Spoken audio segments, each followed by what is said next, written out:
وجعل فيها سراجا وقمرا منيرا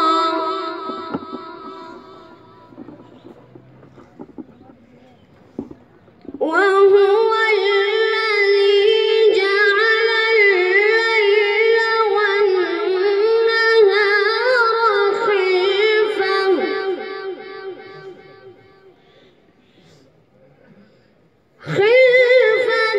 لمن أراد أن يذكر أو أراد شكورا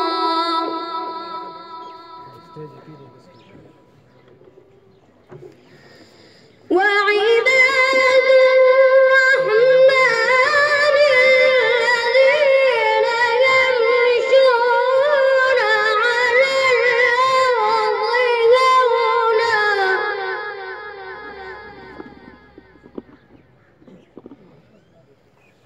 وإذا خاطبهم الجاهلون قالوا سلاما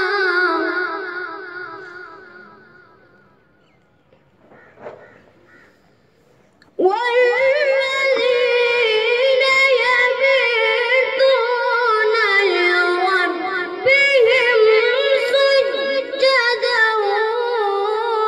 وقياما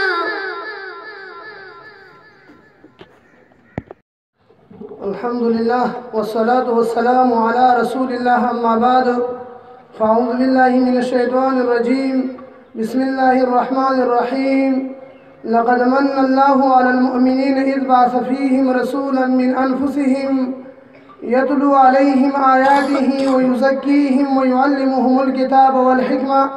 وإن كانوا من قبل لفي ضلال مبين وقال رسول الله صلى الله عليه وآله وسلم خيركم من تعلم القرآن وعلمه. زما عزتمند میلمنو شیخ القرآن والحدیث صفی اللہ صاحب اور عزت الملک ابخاری صاحب امیر جماعت اسلامی ذی الدیر فائل اور سلطنتیار صاحب اور نورو درنو اور عزتمندو مشرانو کشرانو اور د دې علاقې عزتمندو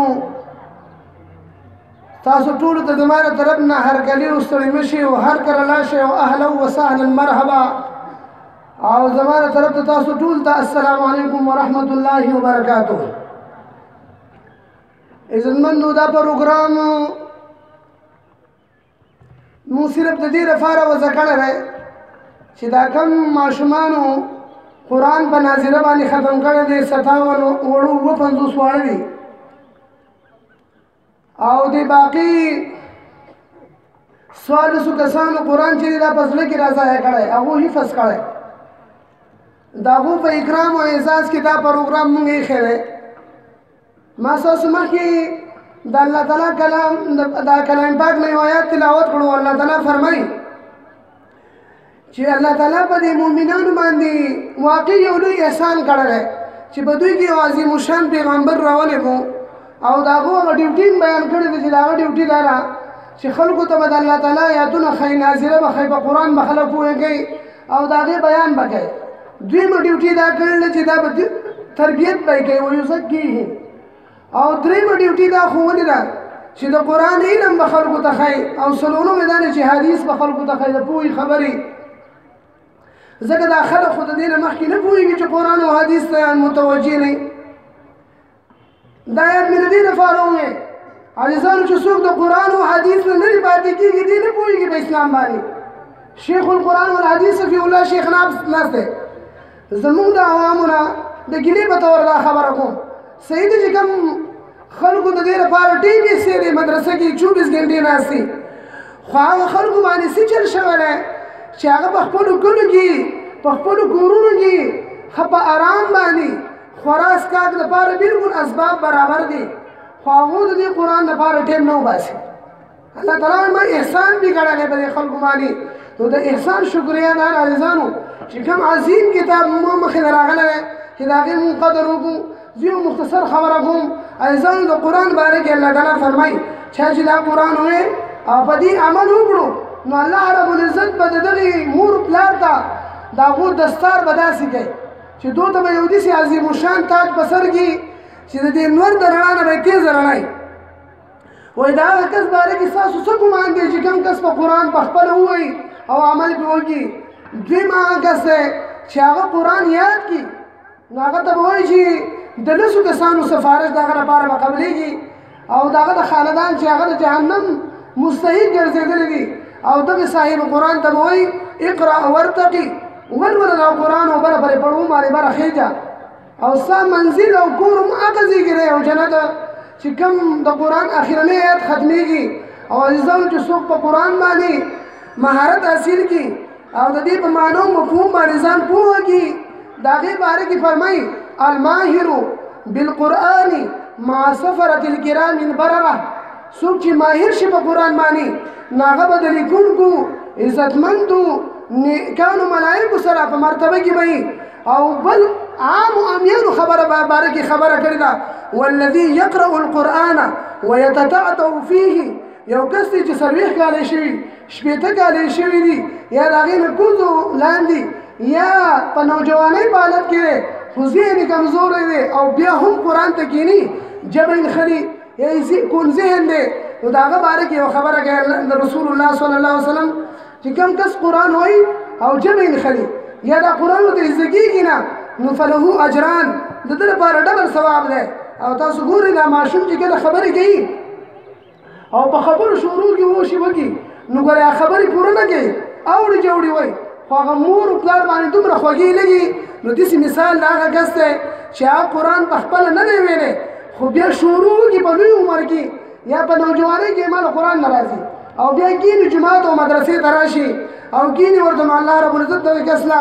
ډبل ثواب ورکوي عزیزانو دا د فضایل مې اصول دې لپاره بیان کړل خصوصا دې کلیوالو ته دا خبره کوم چې دا مدرسه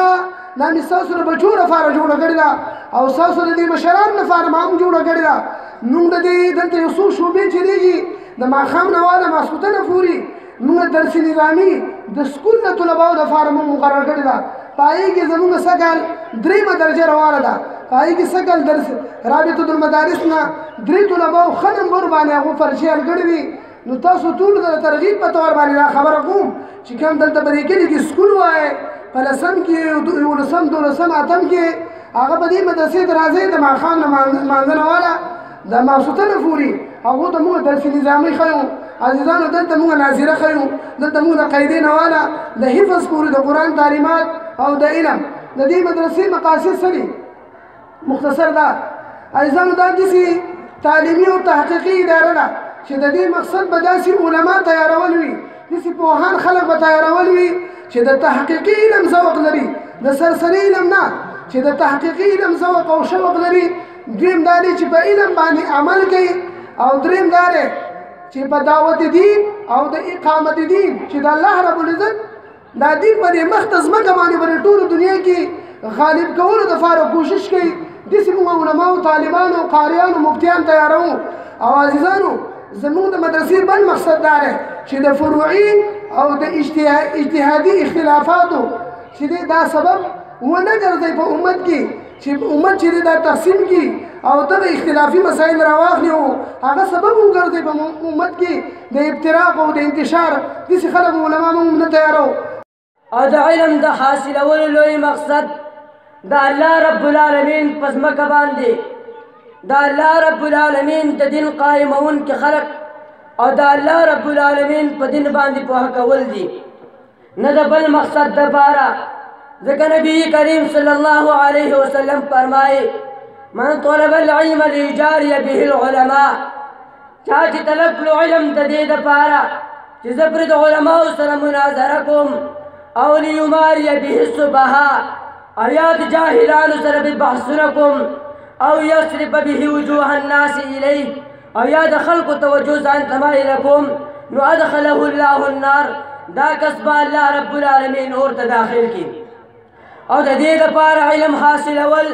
چې د فروعي مسایلو په بنیاد او د فرقواریت او تعصب په بنیاد باندې امت مسلمه تقسیمول او په هغوی باندې د کفر فتوی لګول او بل هغه علم حاصلول چې نبی کریم صلی الله علیه وسلم په ښودلو سره په امت مسلمه کې محبت اخوت او یووالی او تقوا راغله. عزتمندو وروڼو ځکه الله رب العالمین فرمایي انما یخشى الله من عباده العلماء، بېشکه د الله رب العالمین په بندګانو کې اهل علم د الله رب العالمین نه یېرېږي. عزتمندو وروڼو علم حاصل کړئ د الله رب العالمین د رضا دپاره. علم حاصلول نیکي ده، د علم طلب عبادت دی، په دې کې مشغولېدل تسبیح ده، د علم بحث مباحثه کول جهاد دی، علم بل ته ښودل صدقه ده، علم په ځان له ژوند کې ملګری دی، په خوشحالۍ او غریبۍ کې رهنما او غمخوار ملګری دی، بهترین همنشین دی، علم د جنت لاره ښایي. الله رب العالمین د علم په ذریعه سره قومونه چوتوي، خلک د علم په وجه باندې د علماو په نقش قدم باندې ځي، د دې دپاره د دنیا هر څه دعای مغفرت کوي. عزتمندو وروڼو علم د زړونو ژوند د بدن قوت او د سترګو نور دی. یو انسان د علم په وجه باندې د الله رب العالمین او د هغه د بندګانو حقوق ادا کوي. بدقسمته دي هغه خلک چې هغه د علم د سعادت نه محرومه دي، او خوشقسمته دي هغه خلک چې هغه علم حاصلوي. نحمده ونستعينه ونستغفره ونعوذ بالله من شرور أنفسنا ومن سيئات أعمالنا. من يهده الله فلا مضل له ومن يضلل فلا هادي له. وأشهد أن لا إله إلا الله وحده لا شريك له. وأشهد أن محمدًا عبده ورسوله. أما بعد فأعوذ بالله من الشيطان الرجيم. بسم الله الرحمن الرحيم. اتل ما أوحي إليك من الكتاب وأقم الصلاة إن الصلاة تنهى عن الفحشاء والمنكر ولذكر الله أكبر والله يعلم ما تصنعون. صدق الله مولانا العظيم. دیر محترم جناب مشتاق احمد خان صاحب امیر جماعت اسلامی صوبہ خیبر پختونخوا، محترم جناب اعزاز الملک ابکاری صاحب، محترم جناب نور الحق صاحب، محترم جناب مولانا محمد مجاہد صاحب، اسٹیج باندې ناستو نورو مشرانو اکابرینو، د دې مدرسې مدرسینو، طالب العلمانو، د خوا او شا نه راغلو مسلمانانو ورونو، السلام علیکم ورحمت الله وبرکاته. عزتمندو د ټولو نه اول زه مولانا مجاهد او د هغه د ټیم له په دې پروقار تقریب منعقد کولو باندې مبارکي ورکوم. او حقیقت دا دی چې په داسې پروګراماتو کې زموږ شرکت په دې ټولو صوبه کې کېږي، خو چې دې پروګرام زموږ په دې زړه کې کومې لارې جوړې کړلې او کوم تأثر ترې موږ واخیسته، الله تعالی دې له نور هم ترقي ورکړي او الله تعالی دې دا مدرسه په وړاندې باندې بوځي. مسلمانانو ورونو اهم خبرې خو به امیر صوبه کوي، خو ستاسو د وړاندې چې ما کوم آیت لوستی زه د دې صرف لفظي ترجمه او څه مختصره تشریح کوم. الله تعالی دې ماله د صحیح وینا کولو توفیق راکړي او الله دې په بیا زمونږ عمل نصیب کړي. درې خبرې الله کړي. اولنۍ خبره ادا کړي چې اتل ما اوحي الیک من الکتاب، اے پیغمبره د کوم کتاب وحی چې د تما وکړه د دې بار بار تلاوت کوو، بار بار لوستل کوو. او دا حکم سے پیغمبر پورې خاص نه دی. د دې وجه نه په قران کریم کې ټول مسلمانانو ته بار بار لستلو حکم الله کړی. قاضی صلاح الله رحمه الله په تفسیر مظهری کې لیکي چې صيغه د امر دلته د تکرار د پاره ده او دا د محققین علما او رائے ده چې کله کله د امر صيغه د تکرار د پاره راځي او کله د تکرار د پاره نه راځي.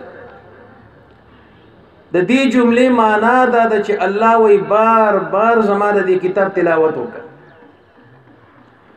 نو وجه ولا بیان کړي وی فإن القارئ المتأمل ينكشف له ما لا ينكشف له اول مره. کم یو انسان چې د الله دا کتاب په تدبر باندې او په غور باندې لولي نو په دویم ځل باندې باغه ته هغه معناګان او مقاصد راښکاره کیږي چې هغه په اول ځل باندې نه. په دریم ځل چې د الله دا کتاب لولي نو هغه معانی او مقاصد باندې به ته پوهیږي چې هغه په دویم ځل باندې نه. حتی که یو عالم سلزله د الله دا کتاب ولولي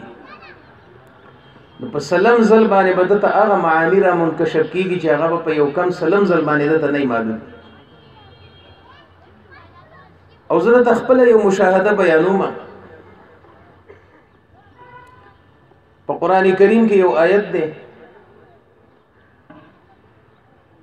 يقول الانسان يومئذ اين المفر. او ډېر علما په دې مجلس کې ناس دي کې دي چې هغه هم د دې جملې غ معنا بخکې صحیح به کوي. وزو ته لګ نشاندهي کوم کې دي چې دا غلطي دا غینم صادري. د يقول الانسان يومئذ اين المفر عام ترجمه موږ دسه کوو چې د قیامت دومره سخت ورځ ده چې انسان به په ورځ د قیامت باندې چغې سوري وي چې اين المفر چرته دې زید اخلاصي. اینا چرته دې المفر زید اخلاصي. دا ترجمه موږ عامه کوو. حال دا دی چې مفرون دا صيغه د مصدر میمی ده. دا صيغه د اسم ظرف نه ده. صيغه د اسم ظرف چې دا د باب د ضرب یضربون او د فر یفرون مفر راځي. دا ترجمه به ال صحیح وي. کمن د عین المفر مفر په ځای باندې عین المفر ویلي. مفرون په معنا د فرارون سره دی. او دا زمونږ لایبرری وازر مسخوتن مانزه ته لږ ټیم پاتې ورالم لایبرری ته نو صحاح اللغات د امام جوهری می راواغس ما ولسی ولس منټ دی لږ به وګورم. هم په دې آیت می نظر پرې وته. نو ډېر علما ناس ما ویل لکه یقول الانسان یومئذ اين المفر تاسو ترجمه کوي. نو ټول هم دغه متداول او مشهور معنا وکړي چې انسان به په ورځ د قیامت چغې وي چې زید خلاصي کم دی. ما وی دا خو صيغه د مصدر میمی نه ده. خو صيغه د اسم ظرف نه ده. یو قرات پکې د عین المفر روم شتفاغه مشهور قرات نه دی. نو دا پته سوچ ولګي دا سو کاله پس ولګي دا د غلطي ترجمه او د صحیح ترجمه. نو بیا هم اسی د هندستان د علما کتل چې زمونږ سره څومره د سیاب تفاسیرو مونږ چیرې دي کې صحیح ترجمه چا کړي او غلطه ترجمه چا کړي. نو اکثر د هندستان چې کوم علما او ترجمه کړي واغیم په دې غلطۍ کې راغلي. واحد مولانا مودودی رحمه الله او په تفهیم القرآن کې چې دا ډېر خلک وایي مولانا مودودی له نحو نه ورته مولانا مودودی له صرف نه ورته. زه چې طالبانو ته شرجامي لولم او د علما ناس دي د ازمار قبل ذکر باب راشي نو زه وایم یو د اخفش مذهب دی یو د ابن مجینی مذهب دی چې ازمار قبل ذکر جایز دی او یو د مولانا مودودی رحمه الله رائے د چې ازمار قبل ذکر جایز دی. او مولانا مودودی رحمه الله په تفهیم القرآن کې په دې مسله باندې دومره آیاتونه پیش کړي فسواهن 7 سماوات دا هن زمیر رستو سماوات تراجي قل من كان عدوا لجبريل فإنه نزله على قلبك لا نزله كده هو زمیر قرآن تراجي د مخ کی ذکر نشته انا انزلناه في ليله القدر دا هو زمیر قرآن تراجي د په دغه صورت کې مخ کې د قرآن تذکرہ نشته انا انشأناهن انشاء د هند ضمیر د دنیا بیبیانو تراجی د مخکې د دنیا د بیبیانو ذکر نشته فاوحى الى عبده ما اوحى عبده کې د هي ضمیر الله تراجی د مخکې په دې صورت کې د الله ذکر نه راغلی نو مولانا مودودی رحمه الله د هندستان پاکستان په علماو کې واحد هغه عالم دی چې هغه د عین المفر ترجمه صحیح وکړه چې مسخلق با چغه شروع کی چې په دنیا کې خو به دغه شان زلزله رااله سخته به رااله نو عین الفرار تیښته به خلکو وکړه په قیامت کې تیښته نه کېږي د خپونه به بنې د لاسونه به بنې د یو قدم به د بل خپل ځای نه اوچت نه کړي نو یقول الانسان یومئذ این الفرار انسان به په ورځ د قیامت باندې د منډې ارمان وکړي چې کاش د منډې طاقت هم ویو لکه منډه ما اخیستې وي د دې وجه نه قاضي ثناء الله رحمه الله وی فإن القارئ المتأمل ينكشف له ما لا ينكشف له اول مره نو د الله دا کتاب الله وی بار بار لولي دویم د قران کریم په اعجاز باندې دی یو طالب العلم خبر وکړه قران کریم د الله معجز کتاب دی خو یو اعجاز ادا دی چې قران کریم د انپړ د امی سړی سره خبرې کوي یو سړی د قران ناظره ویل او ترجمه شروع کړه او اردو په پښتو باندې پويږي نو هغه د سند غني چیرې د مباحث د قران ډیر مشکل دي ما خو کوشش وکړ خو زه په پوهه نشو عوام په قران باندې پويږي او د لوی نه لوی عالم چې الله ول ډیر لوی بصیرت او فهم ورکي نو هغه دا فیصله نشي کولای چې زماغه فهم او بصیرت ډیر سیوا شو زما علوم د قران کریم نه واوخته د لوی نه لوی عالم هم د قران ته محتاج يروي زما علم لا د قران علوم ته نه رسیدل یعنی دا په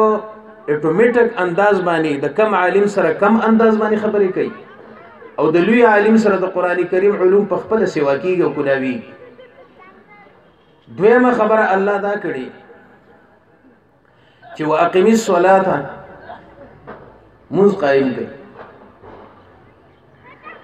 د منځ اهمیت په اسلام کې ډیر زیات دی دا د الله د عبودیت او د الله د غلامۍ او مظهر عبادت دی نبی صلی الله علیه وسلم د مانزه په پرې خودلو باندې هغه وعیدات بیان کړي چې هغه د بل عمل په پرې خودلو نه دی بیان کړي نبی صلی الله علیه وسلم وی د کافر او د مسلمان په منځ کې فرق ومنځ دی چا چې قصدن عمدن منځ پرې خو د کافر شو د دین نه وته او امام احمد ابن حنبل رحمه الله چې دا په د ائمه اربعو کې لوی امام دی د هغه او د نور علماء را یاد ده چې قصدن او ارادتن منځ نه کول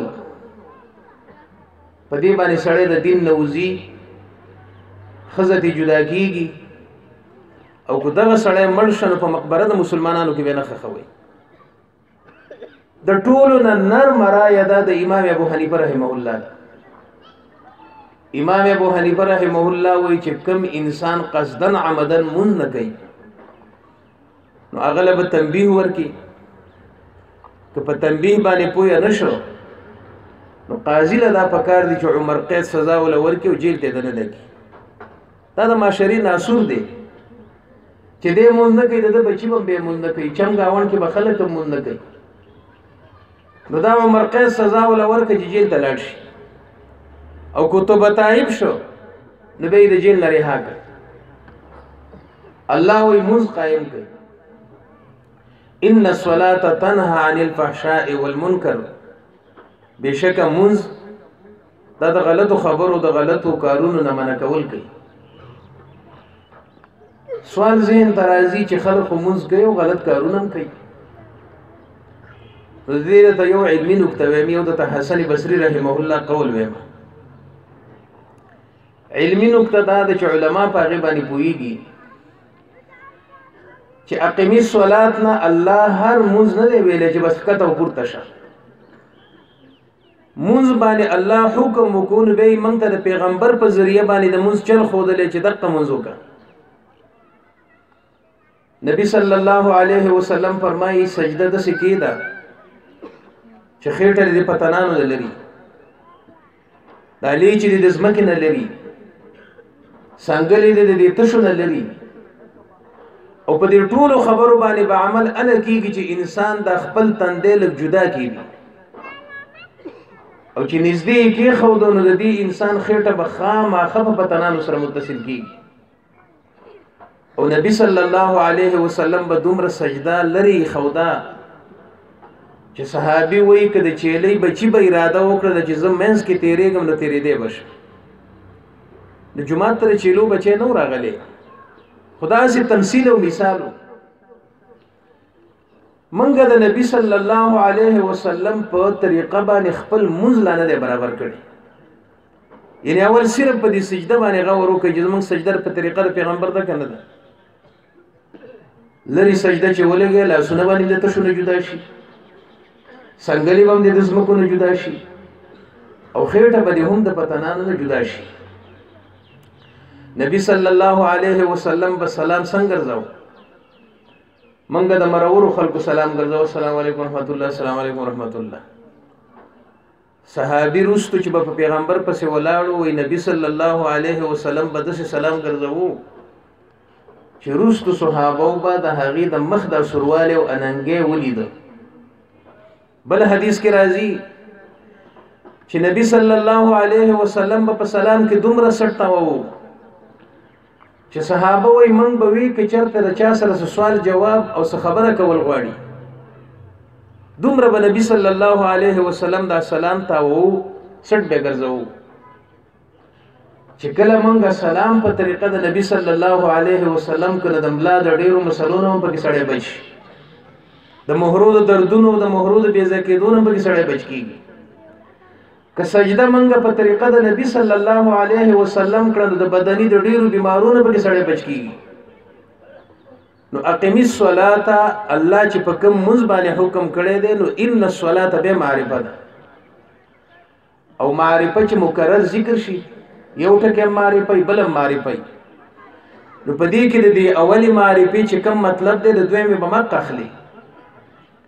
د ان الصلاة عام نه مراد، ان الصلاة بشک دغه شرعي مونځ چې په طریقه د محمد رسول الله باندې وشي دا د غلطو کارونو نه خلک بندي. او که د چرګ په شان ټونګي وي، د سپیو د زمري په شان سجده وا، قرات برابر نه و، رکوع برابر نه و، سجده برابر نه و، نو دې مونځ باندې الله تعالی نه اجر ورکوي او نه پیدا پیدا مرتب کوي. حسن بصري رحمه الله وایي چې کوم مسلمان منظم کوي او د هغې باوجود ګناهونه هم کوي نو دغه مسلمان دی اول په خپل منځ باندې نظر ثاني وکړي، ځکه د الله خبره خو دروغ کېدی نه شي. چې که د منځ صحیح منځ وی نو دی به چېرته غلط کار ته نه وی پرېښي، خو چې دی د منځ سره سره کبایر هم کوي او ښه په جرأت یې کوي، پردی حق هم خوري، د ورور مسلمان سره ظلم هم کوي، نو دې سړي دا مونځ چې دی دا په حقیقت کې مونځ نه دی. او درېیمه خبره الله په دې آیت کې کړې ولذکر الله اکبر، د الله ذکر ډېر لوی عمل دی. ځکه چې دې ذکر له اودس شرط نه دی،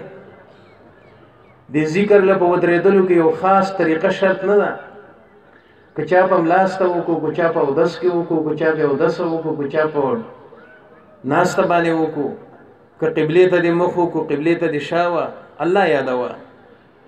نو دا د خلکو د رسېدونه لوی عبادت نه ښکاري. الله وایي زما یادول دا ډېر لوی عبادت. لا حول ولا قوة الا بالله، سبحان الله، الحمد لله، الله اکبر، لا اله الا الله، سبحان الله وبحمده سبحان الله العظیم دا یو عظیم عبادت. بیا عملی د خپل بدن د الله په دین کې لګول دا یو بهترین عبادت. خپل بچی الله دین له ورکول دا یو بهترین ذکر او عبادت. او خپل صلاحیتونه الله دین ته حواله کول دا یو بهترین عبادت. عزتمندو،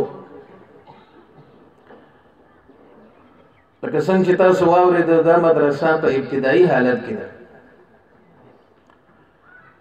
او زه د خپلو شاګردانو د علماو ته دا زیری ورکوم چې تاسو په دې کم حالت کې دا مدرسه شروع کړې ده نو دا د هغې حالت نه ډېر اوچت حالت دی. په کومه مدرسه کې چې تاسو سبقونه ویلي د نن نه 15-20 کاله مخکې چې د هغې کم حالت و د مفتاح العلوم، نو د هغې نه اوس دا مدرسه ډېره په ترقۍ باندې روانه ده. خو چې د ملګرو د اخلاص او د محنت په نتیجه کې الله د هغې نه دومره لوی مرکز جوړ کړو چې د دې ټولې صوبې په لویو مدارسو کې هغه شامله ده. نو انشاءالله که ستاسو محبت و اتفاق هم و اخلاص هم و د دې مسلمانانو سره رابطه وه، الله به ډېر زر د باډوان د دې مدرسې نه هم د صوبې یو لویه اداره او لویه مدرسه جوړه کړي. الصلاة والسلام على قائد الأنبياء والمجاهدين حبيبنا وحبيب رب العالمين. أعوذ بالله من الشيطان الرجيم. بسم الله الرحمن الرحيم. يريدون ليطفئوا نور الله بأفواههم والله متم نوره ولو كره الكافرون. هو الذي أرسل رسوله بالهدى ودين الحق ليظهره على الدين كله ولو كره المشركون. صدق الله العظيم. واجب الاحترام شیخ القرآن والحدیث حضرت مولانا صفی اللہ سے قابل قدر علماء کرام، محترم قائدین و معززین و مشرانو، د دې ادارې ګلونو، طالب علمانو، ماشومانو،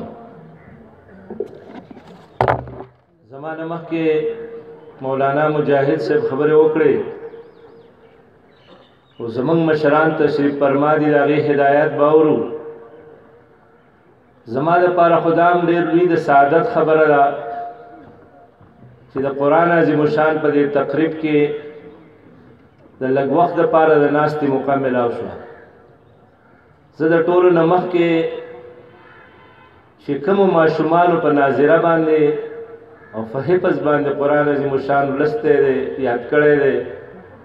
هغوی ته د هغې والدینو ته زړه د اخلاصه مبارکباد پیش کړو. او دا خبره واضحه ده چې د الله ډېر لوی فضل و احسان دی زموږ په دې ضلعګیر باندې. 10 کاله مخکې دلته د دیني مدرسو دا تصور نه و. د دې علاقې طالب علمان به پخوا زمانه کې هندوستان دیوبند ته د علم حصول لپاره تله، بیا به پېښور، پنډۍ، کراچۍ، صوابۍ او مردان ته د علم د حصول لپاره تله. نو د الله خاص مهرباني ده چې نن د دیر په دې ډېرو کورونو کې د طالب علمانو د طالباتو دپاره وړې وړې مدرسې هم قایم دي، په ډېرو جوماتونو کې د قرآن عظیم الشان حلقې هم قایم دي، او په دیر په اکثر یونین کونسل او تحصیلونو کې بهترین د علم مرکزونه او مدرسې هم قایم دي. او دا زمانہ منګه تاریخ کې ولسته ده چې د نبی اکرم صلی الله علیه وسلم په زمانہ کې یونیورسټیانې نه وې، کالجونه نه وو، سکولونه نه وو، د خپلو ملګرو تعلیم و تربیت د یوه کوټې دارالارقم نه شروع کړی و، بیا یې د سوپې د چبوترې د یوه ساده مدرسې نه شروع کړی و. او دا خلکو د غریبۍ دا حال و چې جامې به په بدن باندې کمزورې، نو د ستر او د پردې د لاسه به د یو بل نه شاته کېده. خو هغه وړې مدرسې ولي ولي جرنیلان پیدا کړي ولي ولي قاضي قضات پیدا کړي د لښکرو سپسالاران پیدا کړي د زمانې گورنران پیدا کړي مثالي حکمرانان پیدا کړي او د هغې په نتیجه کې یو داسې امن قائم شوی چې ګډ او بیزو شرمخانو به په یو تالاب کې اوبه څښې د یو بل نه به هېڅ خطره نه وه یو داسې قرآني نظام قائم شوی چې یوه زنانه به د یو ښار نه تر بل ښاره پورې روانه شوه هېڅ خطره او یره به ورته نه وه یو داسې د مالدارۍ نظام یې قائم کړی چې خلکو مالدارو به زکات ګرځاوه اخیستونکی یې پاتې نه شو او د خوشحالۍ او د ترقۍ یو پلاهي د مدینې ریاست یې قائم کړی چې د هغې په نتیجه کې چار چاپیره د قرآن عظیم الشان انوار او هغه ځلېده او ټولې دنیا د هغې نه استفاده کوله ځکه موږ دا وایو چې د دې مدارسو په نتیجه کې په هغه زمانه کې هم ډېر ولي ولي علما کرام تیار شوي د دې مدرسې په نتیجه کې امام ابو حنیفه پیدا شوی د دې مدرسې په نتیجه کې امام شافعي تیار شوی د دې مدارسو په نتیجه کې امام مالک تیار شوی د دې مدرسې په نتیجه کې امام حنبل تیار شوی د دې مدارسو په نتیجه کې د وخت ابن تیمیه پیدا شوی د دې مدرسو په نتیجه کې امام بخاری پیدا شوی او تیار شوی چې د 10 کالونو نه کم عمر قرآن عظیم الشان حفظ کړو د 14 کالو په عمر کې او یا زر احادیث وتا په یادو باندې یادو ذهین او پتن خلق چې هغې په ټوله معاشره کې د قرآن عظیم الشان رڼاګانې خورې کړې وې تیر چاپېره انوار خواره کړي د ظلم او د وحشت معاشره د بربریت معاشره د قرآن عظیم الشان د تعلیماتو پر نتیجه کې بدل کړی وه د وخت د ظالمانو مخې ته یو آهیني دیوار جوړ شوي جیلونه هم برداشت کړي د هغې لاشونه هم د جیلونو نه راوتي وو خو کمپرومایز یې د ظلم د نظام سره نه و کړی د دې وجې نه هغه وخت کې هم د معاشري امامان تیار کړي امامان او علماء کرام مثال د ستورو دی د ستورو درې غټ خاصیتونه دي یو پې اسمان ښکلی ښکاري دویم دا د شیطان د اوښتو ذریعه ده دریم دا د شپې په تیارو کې انسانانو ته لارې او رهنمایي کوي دقه مثال د دیني مدارسو د علماء کرامو دی چې دې په نتیجه کې به چې څنګه اسمان په لور او سپوږمۍ ستورو باندې ښایسته دی دا معاشره په علماء کرامو باندې ښایسته ده دا د قوم او د ولس او د انسانیت صحیح لارې طرف ته رهنمایي کوي دا چې ما او تا د مور او د خور او د بیبي په منځ کې فرق شو کولی دا د علماء کرامو او د دیني مدارسو برکت دی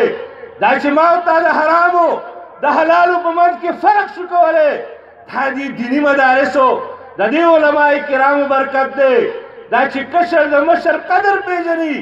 بچی د پلار احترام پیژني دا د دې مدارسو برکت دی ما او تا چې د اور په ځای ما او تا چې د ونې په ځای ما او تا چې د ګټې او د بت په ځای باندې رب کائنات ته سجده کوو دا د دې دیني مدارسو د علماء کرامو برکت دی نن عالمي کفر وایي دیني مدارس دا د دهشتګردۍ مرکزونه دي موږ یو دیني مدارسو کې قرآن عظیم الشان پڑھاویږي هغه زمانه کې امر قائم کړو مثالي ریاستونه قائم کړو د دې قرآن عظیم الشان د ترویج په ذریعہ د لباس په ذریعہ باندې ښکلی په دنیا کې یو سسټم او نظام راغلی او نن ځکه ټوله دنیا کې انتشار دی ځکه معاشره کې بګاړ دی چې موږ د قرآن عظیم الشان نه لرې وتي یو په حیثیت قوم د دې وجې نه دا د الله کتاب دا د یوې پارټۍ کتاب نه دی دا د یو مسلک سره د تعلق لرونکي کتاب نه دی دا د انسانانو د رهنمایۍ لپاره د انسانانو د خالق د طرف نه د هر انسان د دې قرآن عظیم الشان مخاطب ربنا آتنا في الدنيا حسنة وفي الآخرة حسنة وقنا عذاب النار. اللهم اصلح أولادنا وبناتنا وأزواجنا وأرحامنا وجيراننا واجعل بلدنا وسائر بلاد المسلمين سخاء رخاء أمنا وإيمانا إنك على ذلك قدير. اللهم أعز الإسلام والمسلمين وأذل الشرك والمشركين ودمر أعداءك أعداء الدين. اللهم انصرنا ولا تنصر علينا. اللهم انصرنا على من بغى علينا. اللهم اهدنا ويسر الهدى لنا. اللهم أرنا الحق حقا وارزقنا اتباعه وأرنا الباطل ورزقنا اجتنابه. اللهم ثبتنا على الإسلام. اللهم نور قلوبنا بنور الإيمان. اللهم ثبتنا يوم الفتنة واسترنا يوم ताज फखर उनके सर पर शान और इज्जत मिलती है। सुना है हाफिज कुरान के माँ बाप को जन्नत मिलती है। ताज फखर उनके सर पर शान और इज्जत मिलती है। मुझे भी ऐसा मौका दे।